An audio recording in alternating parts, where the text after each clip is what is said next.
All right. Well, if you have your Bibles, let's go ahead and open those up to the book of Mark. The book of Mark. And we are talking about the greatest verses in the Bible. And being that it's Holy Week this week, this past Sunday, we just looked at the triumphal entry.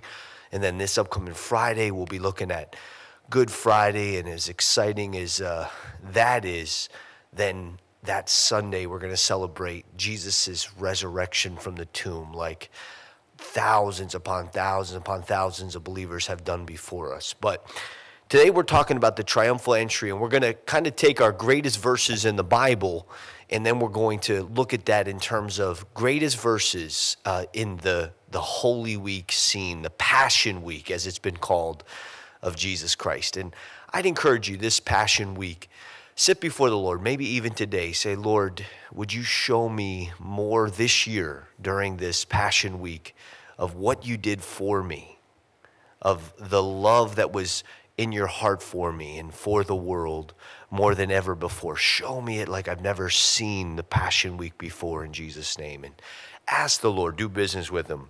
But today we're going to look at Mark chapter 11. And we're talking about the triumphal entry here. We're talking about Jesus Christ coming into Jerusalem. And here in Mark chapter 11, I want you to look at verse 2 and 3. It says, and he said to them, this is him saying to his disciples, go into the village opposite you, and as soon as you have entered it, you will find a colt tied on which no one has sat. Loose it and bring it. And if anyone says to you, why are you doing this? Say, the Lord has need of it, and immediately he will send it here. Listen, Jesus Christ, he's going to ride into Jerusalem for the last and final time. He's going in triumphantly, though he may be going to his death. Understand this, church. Understand this, believer. Today, he was going in to die for the sins of the world. He was going to accomplish the purpose for which Jesus came to the earth to accomplish. And remember that. But as he's going, he tells his disciples, listen, there's going to be a colt, a donkey. You're going to go in there, and I want you to ask them for this. And notice what it says here, loose it and bring it. And he's going to say, bring it to me. You know, every time I've ever read this, I don't know about you, but I've always seen myself in this. You know, as a follower of Jesus, this donkey that Jesus is going to ride into Jerusalem on, and I've been to Israel, I've actually walked this road from the Mount of Olives down through the valley up to Jerusalem. It's really amazing.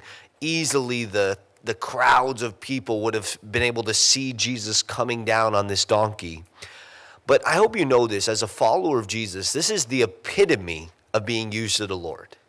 You know, too many of us, and too many in Christianity today, they're trying to be Jesus riding into Jerusalem with the crowds applauding. But that's not the help wanted ad that's out there. Well, God's opening the door for you and I to be used of him in is for us to be the donkey, right? Like this donkey, we were once bound. We were once owned by a different master. But when Jesus sent his servants to get this donkey, just like he did with you and I, right, us donkeys, he sent, and first thing he said was, loose us. Loose it, he said about this donkey. Loose it. Set them free. Remember Jesus said, they will know the truth will make you free. You know, if you've been to Calvary here before or heard me teach, I often like to use the glasses analogy. And there's all these different glasses that cause us to have a view of this world. But Jesus doesn't put another type of glasses. I think there are religious glasses, but he doesn't put religious glasses on us. What he does is he takes the glasses off. You and I know the truth makes us free.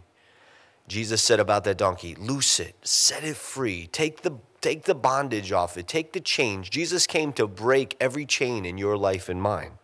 Loose it, and then he says bring it. And where is that donkey going to be brought to? Or I think the better question would be who? Who is that donkey going to be brought to whom, right? And we're to be loosed and then brought to Jesus. Right.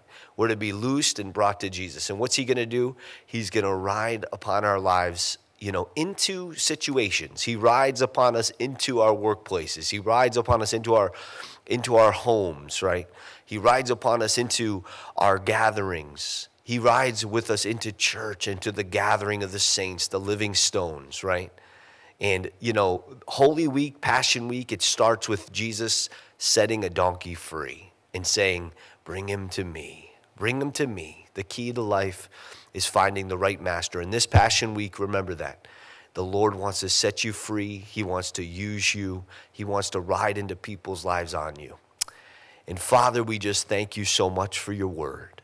We thank you, Lord. We are the donkeys, Lord, that you have sent your servants to proclaim the gospel to set us free, but not just so we could go and wander through the wilderness, but that so we can come to you, Lord, that our lives could be used for eternal purposes. And we pray this Holy Week, this Passion Week, that we would do just that. And we ask it in Jesus' name. Amen.